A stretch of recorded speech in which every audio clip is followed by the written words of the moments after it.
Muling iginit naman ni Presumptive President Rodrigo Duterte na hindi siya dadalo sa proklamasyon ng Kongreso ngayong hapon. Ngunit inanunsyo nito ang ilan pa sa mga taong magiging bahagi ng kanyang official family. Mula sa Davao City, alamin natin ang detalye mula sa aming kasamang si Sweden Velado live. Princess, espesyal ang araw na ito para sa ating buong bayan dahil ngayong araw nga ay nakatakdang iproklama na ang ating susunod na presidente at vice-presidente. Subalit Princess, isa rin sa pinaka-inaabangan at tinututukan ng buong bayan ay yung sagot sa tanong na pupunta ba itong si Presumptive President Rodrigo Duterte sa kanyang proklamasyon dyan sa Maynila. Alamin po natin ang sagot sa aking report. Muling nanindigan si Presumptive President Rodrigo Duterte na hindi ito dadalo sa kanyang nakatakdang proklamasyon sa Kongreso ngayong Lunes.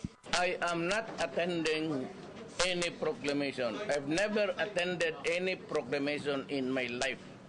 In all of my political aspirations. May mga abogado ako doon, makinig na lang sila. Wala pang naiisip na cabinet position si Duterte para kay Presumptive Vice President Leni Robredo, gayon din sa Senate President. Subalit nagbigay ito ng mga pangalan na mga inalok niyang maging kalihim ng Department of Education at Department of Budget and Management. Si Leonor Briones used to be National Treasurer. I offered her the Secretary of Education. I took in Benjamin Jokno, the Budget Secretary of the so many presidents. Ani Duterte, hiniling ni Briones na bigyan siya hanggang Martes para makapagdesisyon kung tatanggapin niya ba ang alok na posisyon.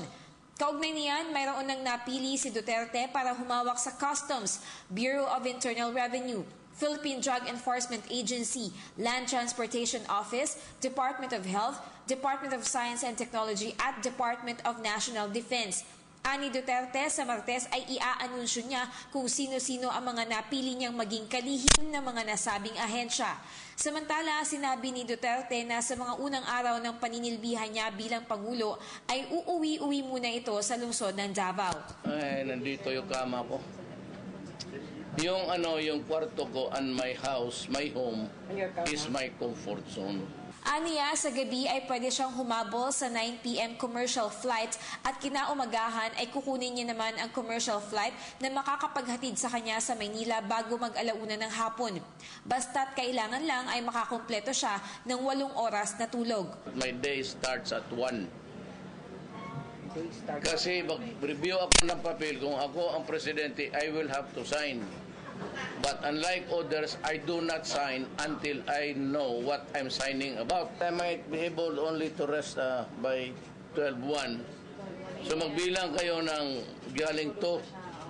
Kasi maligo pa ako.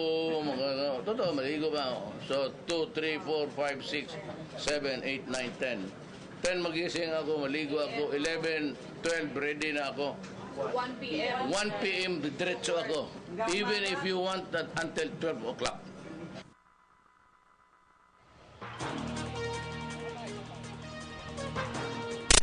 Princess, magpasa hanggang ngayon ay nakaantabay pa rin tayo dahil posible pa rin namang magkaroon ng last-minute changes at baka mamaya ay biglang magbago pa yung isip nitong ni Duterte at biglang magdesisyon na lumipad patungong Maynila at umattend sa kanyang proclamation.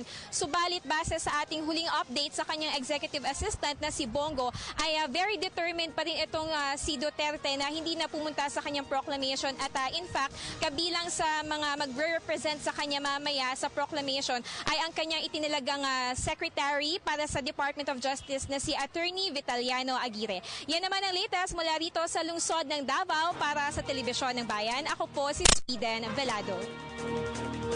Maraming salamat sa iyo, Sweden.